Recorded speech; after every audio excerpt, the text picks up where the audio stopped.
Hello, everyone. 1 week ago, we did a live show that on Facebook, and now, as you can see, there's no one here but me. This is my first time doing this on my own.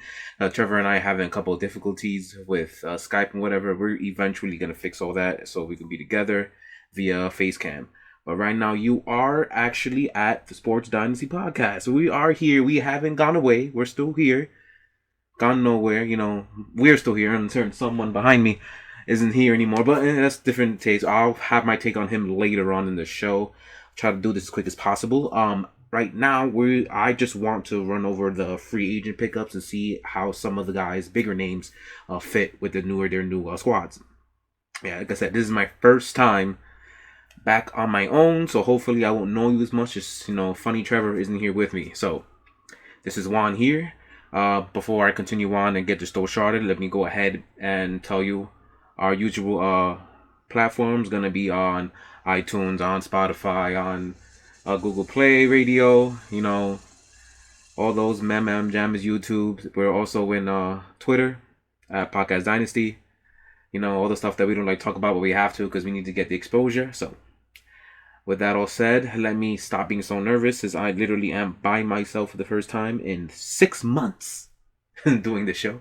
So let's get to it. So free agency has been 1 week today, basically where the tampering pretty much ended, and we got basically all the big name guys signed, almost all of them.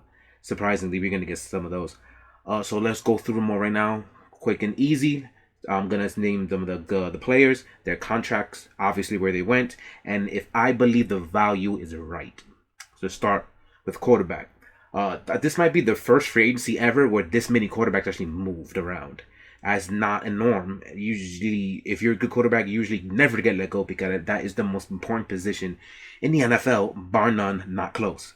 So this was a very interesting 2020. Besides the other what do we call it? 'Cause I know YouTube will get demonetized if we say the actual name. The sickness going around. We'll go sickness.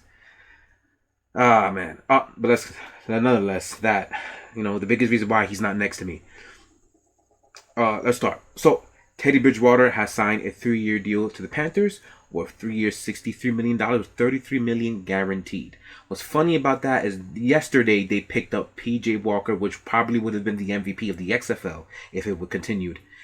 He is actually a Carolina Panther too, the backup. Interesting. And they traded away Kyle Allen to, I believe, the Redskins, where Ron Rivera is.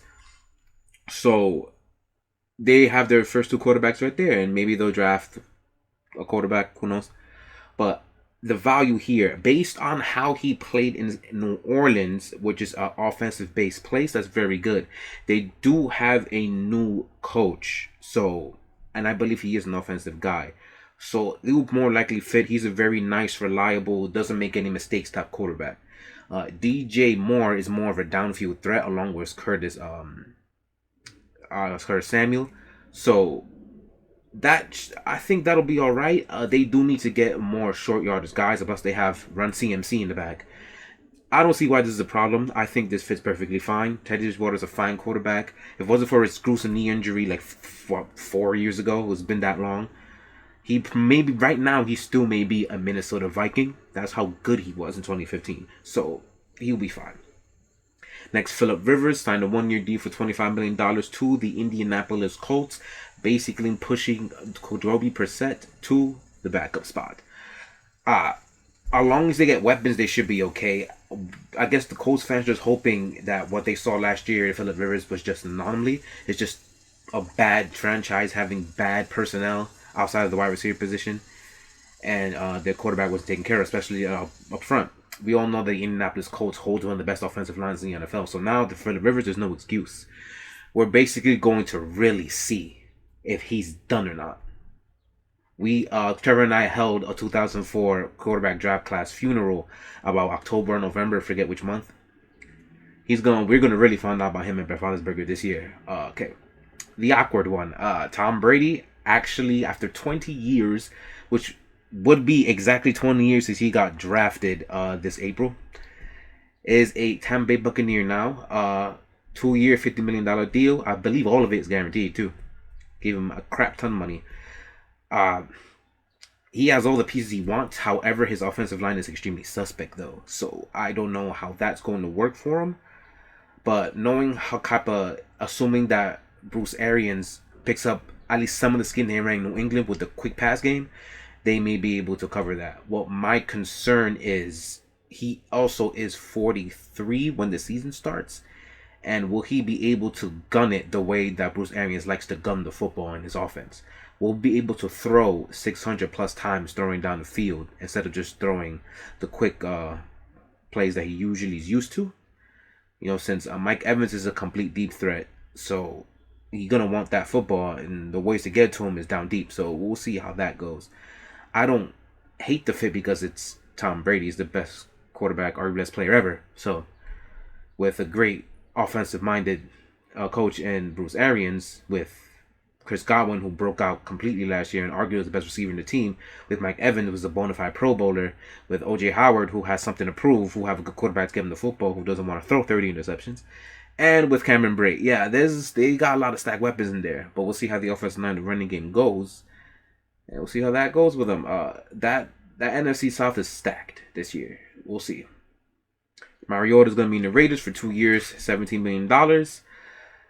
Backup role or not, we'll find out, because we all know how Oakland runs, and they don't necessarily like Derek Carr that much. At least John Gruden doesn't. So there is a chance he may take over the job eventually if Derek Carr doesn't make enough plays for him. Derek Carr is more of the conservative side, so I don't really know. I think Mariota is complete utter trash, but I don't know. Some Oakland fans are fine with this pickup. It is only $17 million for 2 years, so it is a backup quarterback, and I believe that's what Marcus Mariota is. So Brian Hoyer is in the Patriots for 1 year, $1 million. So he's a veteran in the system. They got somebody just in case if Jarrett Stidham isn't ready to go, but I like the fact that the Patriots didn't try to pick up anyone else. They got guys who know the system, guys who's been groomed, or guys who were drafted for potentially this situation. Just unfortunately, Jarrett Stidham is already thrusted into the starting role way before we all thought he was going to be, but he got the keys to the car, young guy. See what you got. But this is a good pickup for a good, reliable backup. But he better not start. Otherwise, this will really be bad.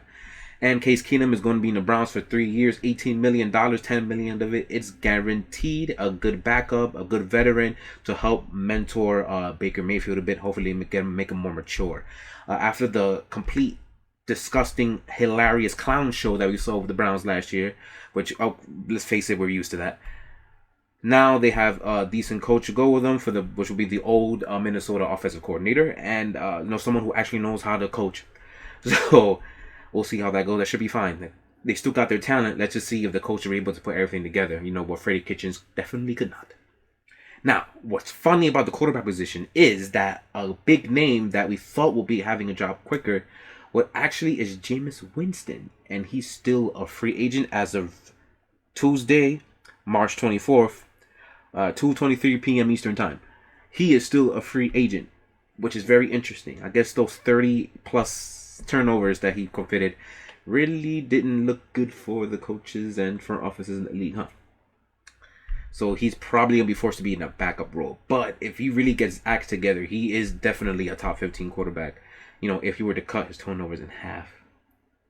But that's if he can do that. We're all not sure if he can do that. So he is definitely going to be a free agent. Teams to get him. I would say, if depending on the money, I would say I would be really inclined if Pittsburgh looks at him. They need a reliable backup quarterback. They don't know what Ben Roethlisberger is going to look like. And obviously, Hodges and them suck. Bad. So, Jameis Winston, I would pick him up as a backup. And if Roethlisberger, his arms completely fluttered, there you go. All right. So running back, this will be a lot faster. Literally, a wide receiver and quarterback were the two positions that a lot of transactions coming in. And I didn't even mention the fact that Dak Prescott got franchise tag too. See, missed one. Eventually, they're gonna sign him eventually, so there's no point even talking about him. He's gonna be a Dallas Cowboy next year, no question. Probably right. All right, so running back, we got Todd Gurley actually getting cut from the Rams, and he is in the Falcons for a 1 year, $6 million prove-it deal, so he can go ahead and cash in again. to see if his arthritis didn't completely take out his ability to have a burst, because that was his biggest problem. I've noticed that directly after I believe it was sometime 2018, where I'm like, he doesn't have the same burst. He doesn't cut through the holes the way he used to, the way he did in 2017. So that's why the running back position is really, really confusing when it comes to what you get, Hence why a lot of people don't get paid as much, unless if you're Dallas and stupidly signed Ezekiel Elliott to a contract that Dak Prescott deserves more, but whatever. I don't blame the Rams for cutting him, though. I was really considering, like, before the season started, I was like, you should probably trade this dude. He doesn't have it anymore. The Super Bowl was very obvious that he's not the same player. CJ Anderson almost completely outplayed him throughout that entire December and January stretch. So his knees look like they're gone, and that hasn't been fixed over a year. So I think they definitely made the right decision to cut him. They'll take the $10 million dead cap hit. It is what it is. For that mistake, then when they actually signed him for as much money as they did, try to do something else about that. Melvin Gordon leaves the Chargers and goes to the Denver Broncos for a 2-year, $16 million deal. $13.5 million is guaranteed. I do not understand for the life of me why Denver signed him when they have Phillip Lindsay and Royce Freeman in the backfield, when their offensive line is porous. Why did you get Melvin Gordon? That doesn't make any damn sense. Especially when Phillip Lindsay could be a star. I really, it doesn't make any sense at all. It's absolutely porous that they got that. It's Denver. I don't know. People want to give John Elway benefit of doubt, whatever, because he's John Elway. He hasn't been that good. Literally, the only good pickup he had was Peyton Manning. And that's it. You didn't pick up anyone else good. Emmanuel Sanders, I guess. And then you spent all your bank on Keith Talib and all that, which kind of worked, I guess. But the genius of Von Miller was a big reason why the defense was so good. That pass rush with him and Derek Wolfe and company was so good that allowed the secondaries not to worry about anything. I don't understand why he got. They've really been porous.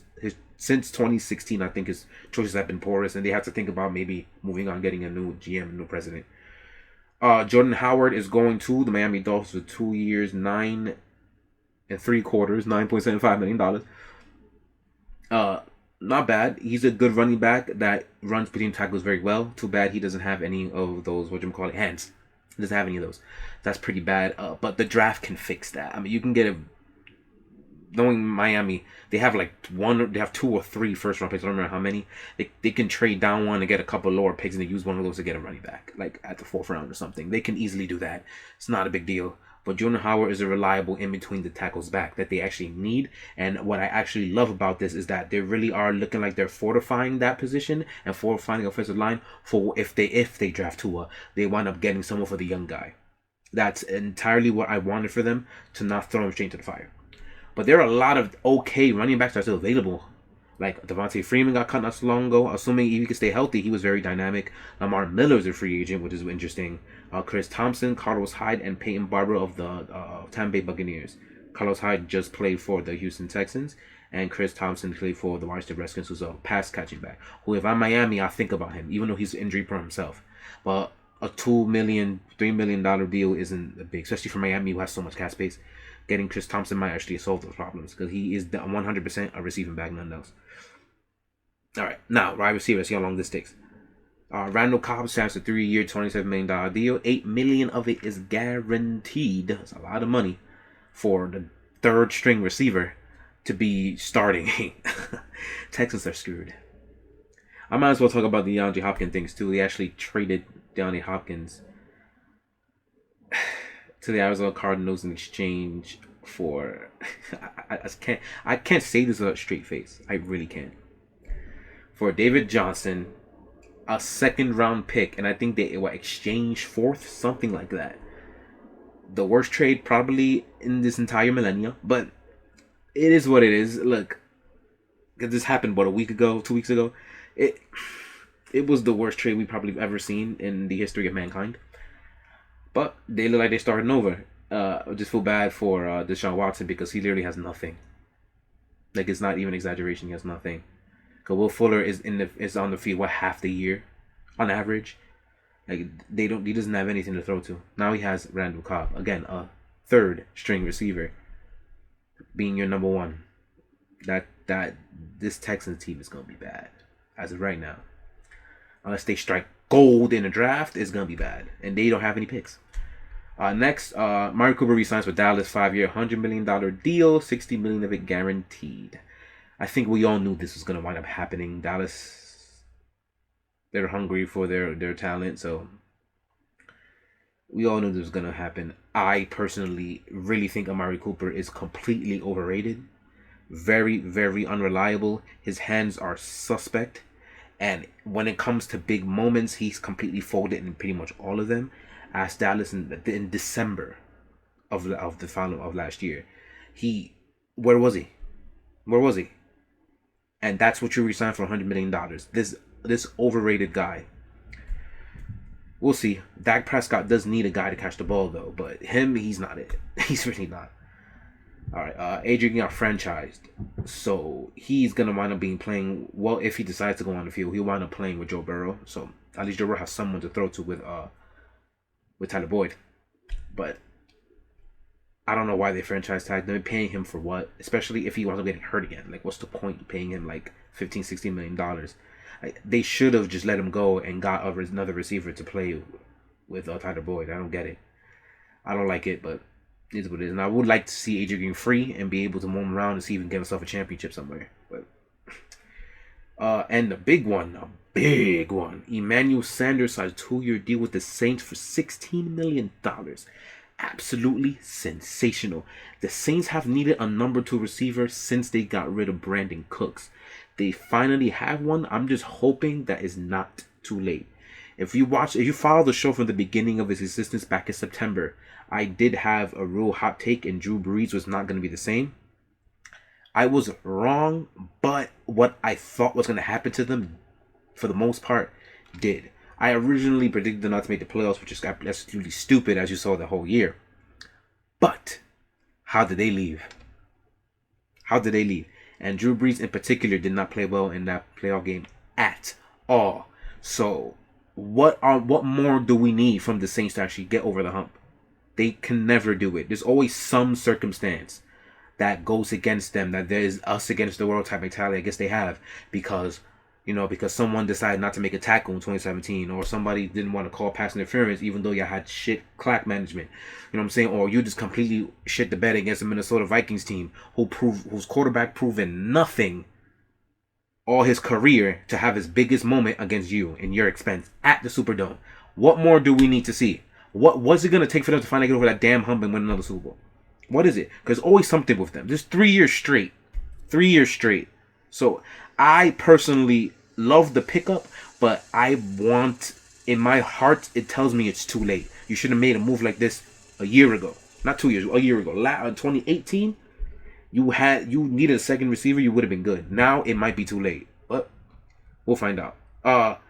Available guys, Brashad Perriman who just had a pretty decent season with the Tampa Bay Buccaneers. He's still available. Interesting. Good deep threat. Same thing with Robbie Anderson, who's played for the Jets. Big deep threat. Very interesting. He hasn't signed anywhere yet. And Taylor Gabriel was a really good slot receiver who played for Chicago, who played in the Super Bowl with the Atlanta Falcons. All 3 of them are available. Don't really get why they're still around, but hey, maybe someone pick them up soon. They're sure, but then a week they'll get some jobs. Tight end. Austin Hooper goes to the Browns, 4-year, $42 million deal, $23 million guaranteed, which I believe is the richest tight end contract ever. He is not even close worth that much. Not even a little bit. If you watch their tape, you watch their game tape, you will see, I will say at the very least 60% of his targets, he is wide open. I'm pretty sure most tight ends in the NFL can catch that, unless you play for the Patriots, then you just suck. But Austin Hooper, I think he gets schemed very well. And we don't know if that's going to happen in Cleveland. So this contract definitely isn't worth the value, no question about that. Doesn't mean that he won't play well for them, just that I believe they paid too much for him. I don't think he's going to be that good. I think Njoku will wind up being better than he will be, but that's my opinion. But if you're tuning into the show, my opinion has to matter somewhat, right? All right. Jimmy Graham is finally out of the Packers and is going to the Bears instead for 2 years, $16 million deal. He lost it a very, very, very long time ago and is complete trash. I don't know why he's still in the team. Like, in if you watch him in Green Bay, especially the last season, he was so slow. Like when he does his cuts, does his routes, he's so slow. I he's horrible. And if you really notice, look into the game tape, you really see how he cuts his routes. Always a DB blanketed on him every time, but he would make some catches anyway. He gets no separation anymore. He's completely lost it. So why he gets being signed, don't know. I don't know what Chicago's doing with this signing. Signing's pretty bad, but whatever. And I just remembered a quarterback transaction. Talk about the Bears that I didn't mention, which is stupid to me. Nick Foles is a Chicago Bear. So maybe the Chicago front office actually realized they made a freaking mistake in drafting one of the worst quarterbacks that anyone, including myself, I know definitely me, has ever seen. He's finally going to get some competition. It's not competition. Nick Foles is 18 billion times better than him. And Nick Foles isn't, if he doesn't have a Philadelphia uniform, he's trash too. But at least he belongs in the NFL, unlike somebody who was drafted ahead of Mahomes and Deshaun Watson. They're paying a lot of money, but at least they're going to get decent quarterback play. But like I said about Saints and Breeze, it might be too late because the roster is starting to deteriorate little by little. If he was the quarterback for 20, ironically, Flo was the one that beat them in 2018. But if that was the quarterback instead, they would have easily made the NFC Championship game. Would they would have beat the Rams or Saints? I'm not so sure about that. But with a decent quarterback play, they would have been far in 2018. 2 years later, I'm not so sure if they can do it anymore. We'll see. It is Matt Nagy. I believe in Matt Nagy. I think he's a great head coach. So I think if he can get Nick Foles to play just halfway decent, they're definitely back in the playoffs. I'm just not sure if they can make it all the way this time. I know 18 was their year if they had good quarterback play. Sorry about that. It just came to my head. Now let's continue on with the Titans. All right. Eric Ebron's the Steelers for 2 years, $12 million. Sorry, I almost said 6 a year. $12 million deal, 2 years. He's definitely a receiving threat, but his hands are so questionable. Ask Matthew Stafford. The only time he was ever good was when he's with an elite quarterback in Andrew Luck. Otherwise, no. If Ben Roethlisberger is Ben Roethlisberger, he'll work out. And this is not a bad contract. I actually like the contract. He's worth just $6 million a year. That's a good contract. So I like that. I like the signing a lot, and that value is actually excellent to me for Pittsburgh. They're not paying that much. Well, I mean, they can't. They're broke, but yeah. And I just put this because it was weird. Jason Witten is still in the NFL, and he is going to sign with the Las Vegas Raiders. Supposed to see Tom and now Jason. Like, what? Really? They're what? Like, he bleeds cowboy, and now he's a Raider. That was a bad signing because he can't play. He's old, and he was already slow as crap in his prime. So imagine now when he's like 40. Whatever. It's Raiders. Maybe they did it for the name. I'm going to guess that. And available still, Tyler Eifert. As of right now, at 2:38 p.m. Eastern Time on March 24th, 2020. 2020. Tyler Eifert is still a free agent. I guess people are a little scared to see if he was gonna, actually gonna get something done because, he's always in hospital. But when healthy, he's actually worth it. But the last time he was really, really good was 5 years ago. So I'm not entirely sure if he still even has it, to be honest. But see, I'm going to go through a little bit of the offensive linemen real quick. Just to name some of the bigger names. It's going to take me like literally maybe 60 seconds. Because there's not that many. And Andres Pete signed with the Saints. That's really, really cool. Jack Conklin actually goes to the Cleveland Browns, which is one of my favorite pickups. Jack Conklin is a great tackle. God knows Cleveland needed something on their offensive line, anything, and he's pretty reliable. He signed for a 3-year, $42 million deal. So I really like that. Andrew Whitworth is back with the Los Angeles Rams. He is literally 38 years old. Don't know why. He wasn't even that bad last year, though. The rest of the line was worse than him, but he definitely got a little bit of decline there. Again, when you're 38 years old, that seems to happen. But he's back with them for a 3-year deal, which is interesting. Brian Bulaga is with the Los Angeles, I almost said Clippers because there's LAC here. Los Angeles Chargers. The same deal, just less guaranteed money. I mean, no more. I'm sorry, more guaranteed money. He has 3 year, $30 million. He has 19 million guaranteed, while Whitworth has 12 guaranteed. Again, seems is vice versa. They need anything in the offensive line, and I think tackle was probably the weakest thing. So they're gonna get a decent one. His problem is health, so we'll see how long he decides to stay healthy. Let me see. Eric Flowers stupidly was signed with Miami for a 3 year, $30 million deal. This is the third time I said that. Why he was signed, don't know. He was literally one of the worst offensive linemen I've ever seen. He is playing a different position though. He's guard now, so I guess Miami said screw it. Since we have so much cap space, let's try it on someone. So I guess that's what they're doing. Still weird. Ricky Wagner is Brian Bulaga's replacement in Green Bay. He is there for 2 years, $11 million. He's a pretty decent tackle. Right? Let me see. And got a couple other guys that's in. Like Stefan Wendiski. He's with Pittsburgh Steelers. Center. Even though they still have Pouncey there, but I guess they're gonna have some competition there. See who switches over. But not really that many big names went around, for the offensive line. It was okay. Because Brandon Sheriff got franchise tag. I'm pretty sure Costanzo got re-signed with the Indianapolis Colts. I can actually figure that out right now to make sure. Cause I didn't hear about it. It's like I didn't hear anything about Andres Pete also. But we can go with that. Yeah, I don't see his name yet. He's signed with the Indianapolis Colts, of course. Why would you ever leave the Indianapolis Colts when you've been there the entire time? So we're gonna go on with the defensive line now. Okay. There's only a few there that I really wanted to talk about, and there's one that's very interesting. And there's three I'm gonna really talk about here. Robert Quinn got signed for the Bears, 5 years, $70 million, $30 million guaranteed. The Bears free agents pickups were all bad, pretty bad. Robert Quinn is pretty good, but why $70 million? $70 million. For basically just a pass rusher, not an overall end who can tackle and get stops on the run. No, just a pass rusher for 5 years, $7 million deal. Nah. Another one that I like, a really underrated pickup to me. Shaq Lawson goes to the Dolphins for 3 years and only $30 million. He's 26 years old. He's getting to his prime now, and he didn't get that much.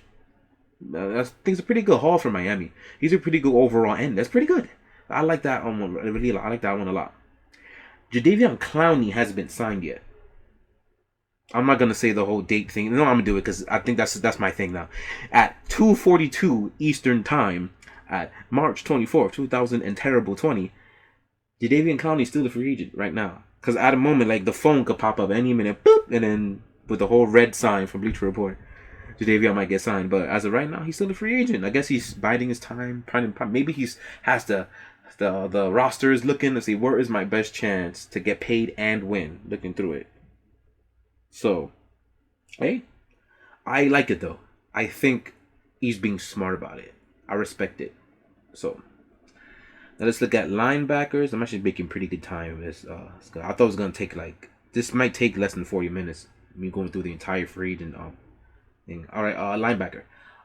Joel Schobert is a pretty good coverage linebacker that came from Cleveland. Is in Jacksonville, just getting paid because there's literally no other reason to go to Jacksonville otherwise to get paid. 5 year, $53 million deal.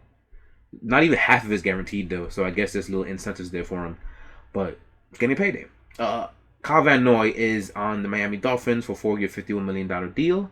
$30 million guaranteed. A lot of money for a guy who is very scheme specific, but he is with an ex-New England defensive coordinator. So he'll more than likely play good. I don't think he'll be worth the contract just because the way he plays. But look, we talk about value as in how much you get out of him. When value should be, if he performed well enough, not enough. When he performed good for you and made plays for you and made a difference, that should be worth a contract. But that's not how value actually is defined. So based on the definition that everybody else talks about, he won't be worth his contract. That's a lot of money that they're giving him for a guy who just plays straight edge. But if he makes the plays he's supposed to make, just like he did in New England, then, all power to you, right? But it's a good payday for him, though. He won the Super Bowls. I'm always for someone who cements their legacy and gets paid. So he already got Super Bowls. He made great plays with New England. He getting his money, get his money. Let's go. Dante Fowler is at the Atlanta Falcon now, and he got paid 3 years, $45 million. Gonna be the replacement for disgusting Vic Beasley. So, get paid. Corey Littleton is actually playing for the Las Vegas Raiders for a very cheap deal. 3 years for $35 million. I was really expecting him to get paid closer to Kyle Van Noy money. He is getting 22 out of the 35 guaranteed, though, so that's a pretty good chunk of it is guaranteed for him. But it's very interesting that he didn't demand more. But he's probably the best coverage linebacker in this free agent class. So I'm very interested to know why he decided to take a little bit less. But whatever. Or maybe he didn't take less on purpose. Maybe they said either just take it or leave it. So, Blake Martinez, very up and down person when in the Green Bay community. I hear both ways, that he's good and he's not that good, overrated, underrated. So I really don't understand. I may have to watch tape on him and do some studying on him before I really make a big, when we're doing the draft, whenever, I do miss Trevor, I'm not going to lie. I hope you've seen this video and I see this podcast. Doing this without him is really weird. But anyway, Blake Martinez, look some tape while we do the draft stuff with Green Bay, to see if, really did, because I hear so many up and down things about him. I'm not sure. I don't have a real opinion on him. But he's in the New York Giants for $30 million, 19 of his guaranteed. Hey, they had a lot of cap space, so I guess it's not that big of a deal. It was only $3 million, a 3-year deal anyway. So, Jamie Collins is going to be in Detroit for a similar deal with Blake Martinez. The deal's about exactly the same. Again, with an ex-Patriot, even though that coach is horrid, but it is what it is. AJ Klein, one of their smaller linebackers from New Orleans, is going to be with the Buffalo Bills on a cheap deal. 3 years, $18 million. Okay, not bad. Christian Kirksey was injured all of the last year of Cleveland. He's going to be with the Green Bay Packers for a 2-year, $13 million deal. And I like this pickup a lot, assuming he stays healthy. That's his bigger problem to me. That's health. Hence why the deal isn't as much as it could be. But he's a very underrated linebacker. I think he plays great. He just needs to stay healthy. A big reason why the Cleveland defense was low, especially on the run defense. He was gone. So the guy who would have been their lead tackler is not there. Leonard Floyd, big giant bust, somehow still making $10 million deal with the Los Angeles Rams. Don't get that signing at all. But at least Chicago got rid of that piece of crap. So I guess that's fine. And for a note from me, did anybody of you guys know that Thomas Davis, the old Panthers linebacker, is still playing in the NFL? So weird. He was one of my favorite players. I just wanted to talk about that real quick. All right, so my safety corner. Let's do corner. All right, so Byron Jones got banked. He is going to be playing with the Miami Dolphins on a 5-year, $82 million deal. 54 of it is guaranteed, which is the richest cornerback contract ever. And is he worth it? No. He's not worth that much money. He is not even, I don't think he's even close to the skill of Stephon Gilmore and Jalen Ramsey and Tre'Davious White and the top corners in the NFL. He's not even close to their stature. But when you're a free agent and you're the biggest name, you usually get the most overpaid freaking contract. So that's what happened here. He is actually a really good player, though, despite me bashing the way I just did. But this is definitely not worth enough. But because there's some problems going on with Xavier and Howard, because law-wise, but if that all gets straightened out and he's able to report to camp, if there's camp, and he's a report to the season, him and Byron Jones might be actually a pretty decent duo, and Miami might be going places, the 7-9 mark. So we'll see how that goes. James Bradbury, the old corner from the Carolina Panthers, going to the New York Giants, getting paid. He's not that good. This was not that good of a signing at all, at least to me. But I don't knock players getting paid. He's getting his money, so good for you, brother. But the value is not there. He's not that good. Trey Waynes is going to be a number 2 corner in the Cincinnati Bengals 3-year, $42 million deal. And he's going to be alongside William Jackson, the true number 1 corner in that team. I think Trey Waynes is a decent number 2. Definitely a good number 3. A decent number 2 corner on a team that is going to be trash for the next 2 or 3 years at least. This isn't that bad of a deal. And plus, they had a decent amount of cap anyway. So, who cares? Kendall Fuller, Kansas City Chief, the champion, Le Champion, is going to be to the Washington Redskins, and I believe he's back to the Washington Redskins. I could be wrong, actually. If you guys don't mind me being completely unprofessional, even though I'm always unprofessional, I'm going to look him up to make sure he was a Redskin before this.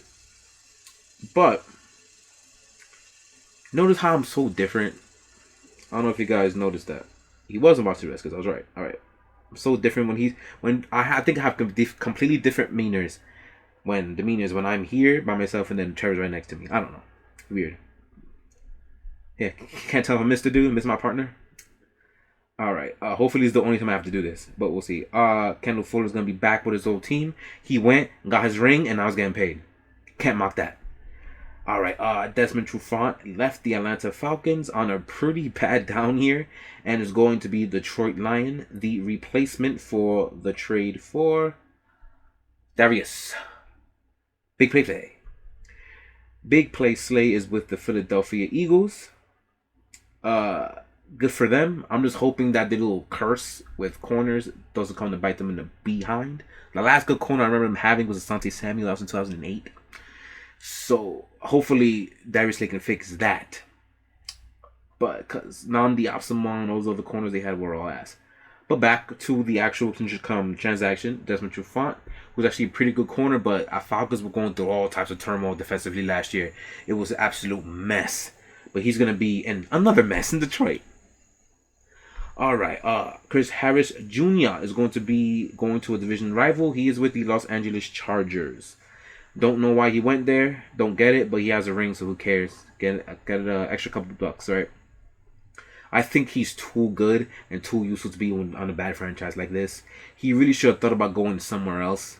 Try to get number 1, number 2 somewhere that actually has a chance to contend. Like maybe he could have went to the Colts, for example. They could have used a good corner like him there, because they have a chance to contend, assuming they have their quarterback position filled out. You know what I'm saying? He could have went to, the Seahawks.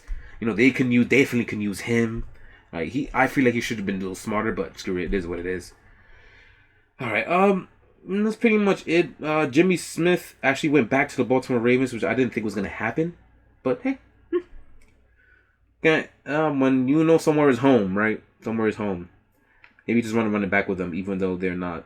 They're completely overrated and it was proven. No, let me.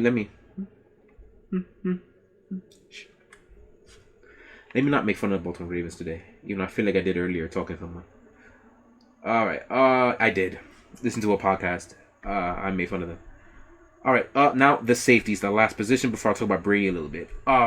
Malcolm Jenkins making a hometown reunion to the New Orleans Saints, 4-year, $32 million deal, even though he is 32. I think the money's too much, but I think he's still a good player and he could do a lot for that team. Having a veteran, having a free safety who's done it, I think that's really good for them. Other than that, I don't like that the Dallas let go of Jeff Heath. I thought that was really bad. He was actually a pretty good player for them. I wash my hands, don't worry about it. But people be like, you touch his face. I wash my hands a lot. I have alcohol pad right there. I don't play. So I can touch my face, my hands are clean. But anyway, I don't like that I got rid of him. He was a really good field lurker. I really liked him with Dallas, but it is what it is there. Clint Dix, however, is in Dallas. So I guess they think they're upgrading. We'll see about that. He is playing with his old coach McCarthy, so we'll see. Carl Joseph, another underrated guy who I thought was pretty decent, who Oakland never valued. He's going to Cleveland for a 1-year deal. Not bad.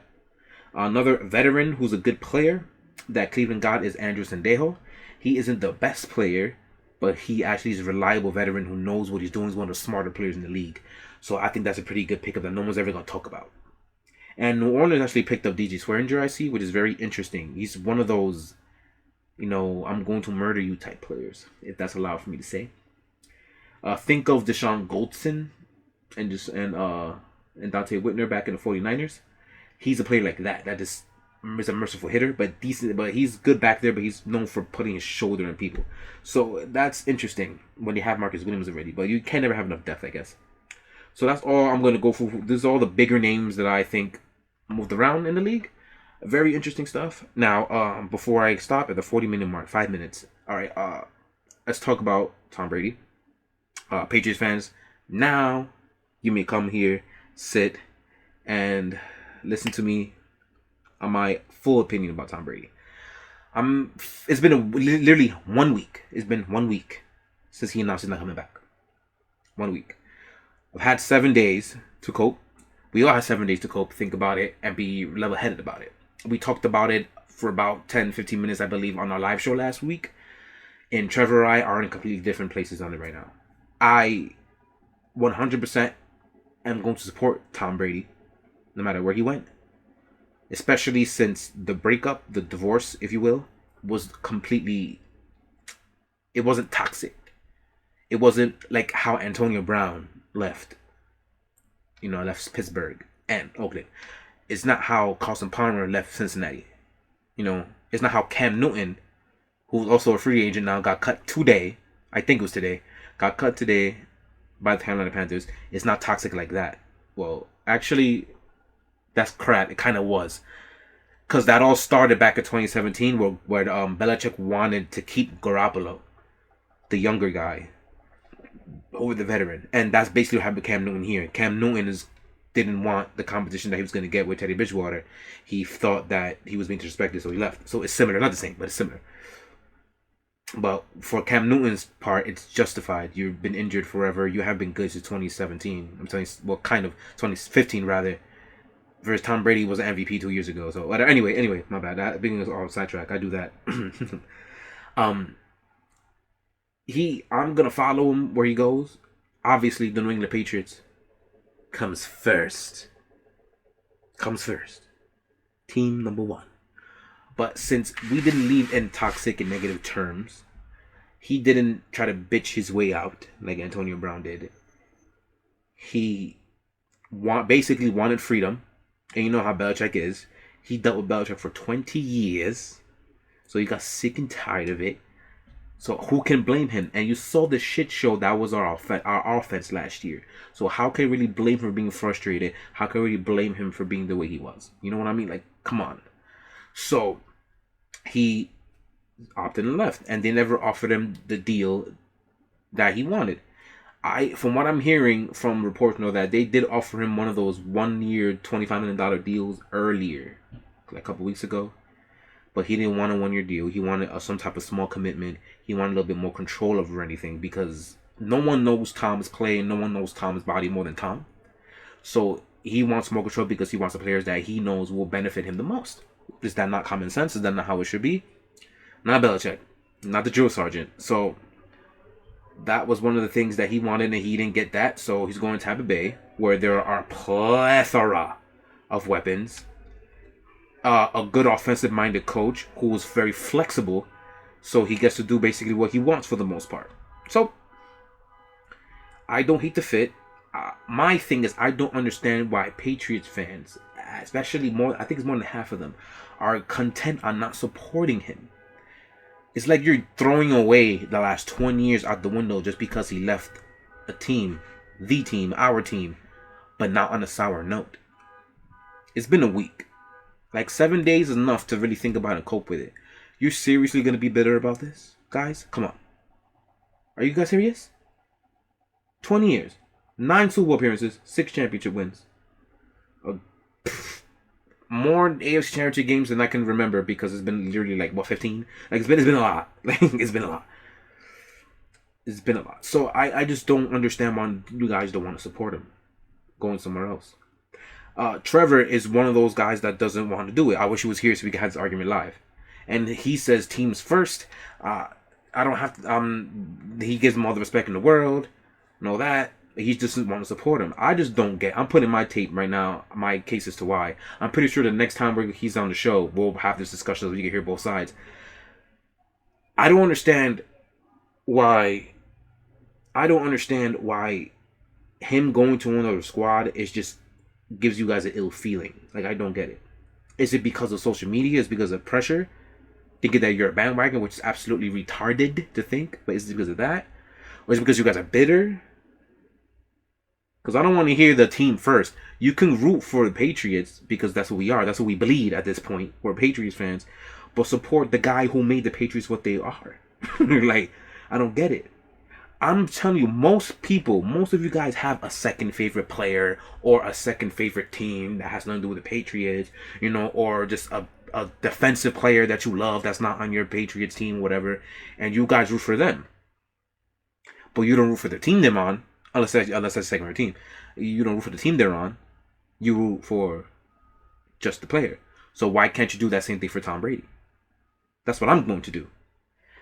For my entire football life, up until 2014, I believe, Ed Reed was my favorite. It still is my favorite defensive player of all time. It's my favorite. To me, the best safety ever. Old fans are going to say Lott. Pittsburgh fans are going to say Polamalu. But to me, and I think it's clear, but we could have this argument all day, that Ed Reed is the best safety ever. That's my favorite defensive player. I came into football right when he was getting out of his prime. I loved him so much. Actually, no, bullcrap. In the beginning of his prime, 2007. Drafted 02. About his prime there. Anyway, I don't like Baltimore, as you know, at all. Not much hatred, but I just don't give a rat's ass about that Baltimore franchise. I don't care about them. They got in our way a lot. They've done a lot of bad things to us over the years. Baltimore. Leave a stench, right? Anyway, I never rooted for the Baltimore Ravens, though. Not one time. Maybe to make fun of Pittsburgh. But that's not to root for them to do anything. Just to beat up on Pittsburgh, which is hilarious to me. I still root for that Reed, though. In Super Bowl 47, I didn't care about the Baltimore Ravens winning the Super Bowl. About Flacco and Torrey Smith.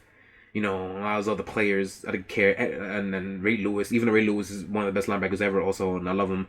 But I didn't care if he won. I cared about 3 players. I'll tell you right now, I cared about winning that Super Bowl. Ed Reed, obviously, which I was happy when he won, and if he lost, I wouldn't have cared.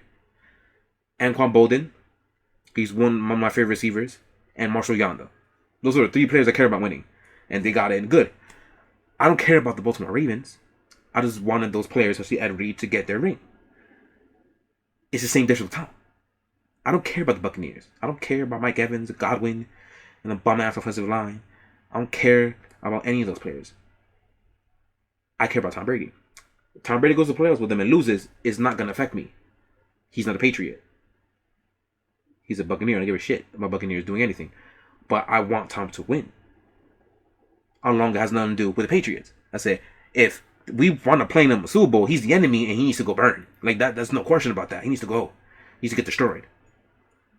Judging how our team is unconstructed right now, there is probably, I don't even know if there's a positive chance we can make Super Bowl. But we'll talk about that with Trevor also when he returns. I don't get why there's a big discrepancy between supporting or not supporting Tom Brady. There shouldn't be a discrepancy. We all should be supporting him. Honestly. I just don't understand why there's a big discrepancy about it. He is the reason why we are the New England Patriots. He is the reason why this was a dynasty. Of course, not him alone. It's 50-50. Him and Belichick obviously are the masterminds. Or you want to go 33, 33, and 33 with Robert Kraft putting into it. You can do that too. That's 100% fine. But he is definitely at least one of 2 or one of 3 heads that made this dynasty run for almost my entire life. So why can't we support a guy to find success somewhere else when basically we didn't want him, according to Belichick? That's my small rant about Tom Brady. We're going to be a little more analytical about New England Patriots probably the next episode we record for next week or maybe later on. Depends how fast we get technology going for Trevor so we can finally meet up. Well, not face-to-face. I mean, the computer. I'm not seeing anybody's face. I don't live in my house. not with this freaking pandemic around. So that's going to be all for today. Thank you guys for viewing. Thank you guys for listening. I love you guys very much. You guys have been giving us such good support for the past, I guess, 7 months now, actually, with this show. I can't wait for next season, if there's going to be next season, and we could be even bigger together. This is my show. This is Trevor's show, and this is also your show. Don't forget that. I want you guys to be able to comment. Go ahead and participate with us as much as possible. Just because we can't meet face-to-face anymore, like I have with a couple of our guests in the past, doesn't mean I can't have something going. Skype's a thing, you know what I mean? YouTube Live's a thing, you know. We'll always find a way to keep this show going. So Thank you guys for supporting. Love you guys very, very much. I hope you guys stay safe. Wash your hands. Stay clean. Disinfect keys. Disinfect your phones when you're outside. Wash your clothes as much as possible. Peace. Stay safe. Stay clean. Stay safe. Love you guys. Peace out.